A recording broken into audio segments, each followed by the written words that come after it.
نبی صلی اللہ علیہ وسلم کا طریقہ یہ تھا کہ جب بھی نیا چاند طلوع ہوتا، نیا مہینہ شروع ہوتا، تو آپ دعا کیا کرتے تھے. کس کس کو دعا آتی ہے؟ الحمدللہ. جس کو نہیں آتی وہ بھی سیکھ لے، کیونکہ دعا ہر حال میں فائدہ دیتی ہے. اللہم احلہ علینا بالامن والایمان والسلامت والاسلام ربی وربک اللہ. اے اللہ تو اس چاند کو ہم پر امن، ایمان، سلامتی اور اسلام والا بنا دے. یعنی اس مہینے میں جو ہم داخل ہو رہے ہیں تو اس نئے چاند کے طلوع کے ساتھ یا نئے مہینے کے آغاز پر یا نئے سال کے آغاز پر ہمیں کیا کچھ نصیب ہو؟ امن، پیس، ایمان، سلامتی، اسلام. اور پھر ساتھ ہی فرمایا کہ ربی و ربک اللہ، اے چاند میرا اور تیرا رب اللہ ہے. کیونکہ بہت سے لوگ چاند کو بھی خدا مانتے ہیں، لیکن اسلام نے کیا بتایا کہ خدا ایک ہے، رب ایک ہے، اللہ ایک ہے، معبود ایک ہے، اور باقی سارے اس کے عابد. آپ صلی اللہ علیہ وسلم یہ بھی فرمایا کرتے تھے ہلال رشد و خیر، ہلال رشد و خیر. رشد یعنی ہدایت اور خیر یعنی بھلائی، یعنی ہدایت اور بھلائی والا چاند ہو یہ. تو ہم بھی اس مہینے کے آغاز پر اپنے لیے یہی دعا مانگتے ہیں، اور نئے سال کے آغاز پر بھی یہی دعا مانگتے ہیں کہ یا رب تو ہمیں اس سال میں امن، ایمان، سلامتی، اسلام، رشد، خیر نصیب فرما. ہم اپنے لیے بھی یہی مانگتے ہیں اور باقی سب کے لیے بھی. لہٰذا اس موقع پر اگر ہم اس مسنون دعا کے ساتھ اپنی بات کا آغاز کریں، یا جب بھی کوئی نیا مہینہ شروع ہو یا نیا سال شروع ہو، تو اس میں دوسروں کو بھی اس دعا کی یاد دہانی کرا دیں، تو نہ یہ بدعت ہے اور نہ ہی یہ غیر مسنون عمل، بلکہ سراسر مسنون عمل ہے کہ ہم اپنے کاموں کا آغاز اللہ کے نام اور دعا مانگتے ہوئے کریں.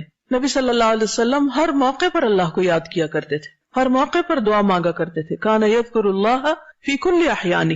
اور یہ بھی ہم پر اللہ کا احسان ہے کہ وہ دنوں اور مہینوں کو پھیر پھیر کر لاتا رہتا ہے. سال کا آغاز ہوتا ہے، پھر آہستہ آہستہ 12 مہینے ختم ہوتے، اختتام ہوتا ہے، پھر نیا سال آ جاتا ہے. اور کسی بھی نئی چیز کی آمد پر انسان کے اندر ایک نیا جذبہ، ولولہ، تازگی اور اچھے کاموں کی طرف رجحان کا ایک موقع ہوتا ہے، یا اس کے اندر اچھا کام کرنے کے لیے ایک جذبہ ابھرتا ہے. یہ بالکل ایک نیچرل قدرتی سی فیلنگ ہوتی ہے جو انسان کے اندر پیدا ہوتی ہے. اور الحمدللہ اللہ سبحانہ وتعالی نے تو مختلف مہینوں میں ہمارے لیے نیکی کے مختلف مواقع مہیا کیے. مثلا رمضان میں ہم نے روزے رکھے، ذوالحج میں حج کیا، اور پھر اس کے بعد نیا سال شروع ہوا محرم الحرام کے ساتھ. محرم الحرام کو اللہ سبحانہ وتعالی نے اپنا مہینہ کہا ہے. نبی صلی اللہ علیہ وسلم نے اس کو شہر اللہ کہا ہے، اللہ کا مہینہ.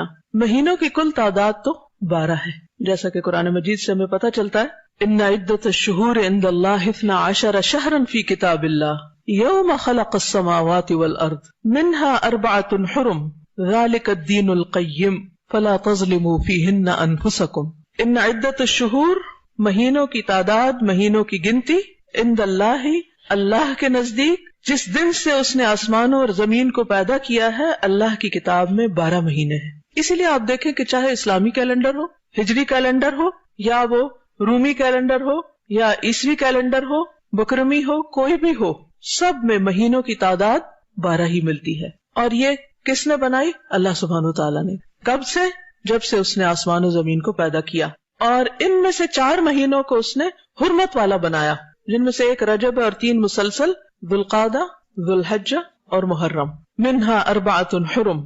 اور یہ 4 مہینے جنہیں حرمت والے قرار دیا، ان کے پیچھے بھی ایک خاص غرض ہے. اور ان میں سے خصوصی طور پر محرم کو محرم اور پھر ساتھ الحرام کہا گیا، یعنی بہت ہی حرمت والا.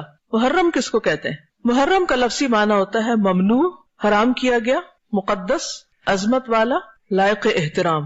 دوسرے لفظوں میں یہ ایک ایسا مہینہ ہے جس میں ہر ایسے کام سے جو فتنہ و فساد اور امن عامہ کی خرابی کا باعث ہو، اس سے بالخصوص منع کیا گیا ہے. اور اس میں آپس میں لڑائی جھگڑا کرنا، ظلم و زیادتی کرنا، نافرمانی کے کام کر کے اپنی جانوں پہ ظلم کرنا، ان سے منع کیا گیا ہے. فَلَا تَظْلِمُوا فِيهِنَّ أَنفُسَكُمْ. ویسے تو انسان کو کبھی بھی اپنے آپ کو ہلاکت میں نہیں ڈالنا چاہیے، اپنے اوپر ظلم نہیں کرنا چاہیے، دوسرے انسانوں پر ظلم نہیں کرنا چاہیے، لیکن ان مہینوں میں خصوصی طور پر اس کی پریکٹس کروائی گئی، اس کی تربیت کی گئی. آپ دیکھیے کہ سال کا اختتام بھی کس پر ہوتا ہے؟ حرمت والے مہینے پر، اور آغاز بھی حرمت والے مہینے سے. یعنی سال کے دونوں کناروں پر حرمت والے مہینے ہیں. حضرت حسن بصری کہتے ہیں ان اللہ افتتح السنۃ بشہر حرام واختتمها بشہر حرام فلیس شہر فی السنۃ بعد شہر رمضان اعظم عند اللہ من شدت تحریمہ.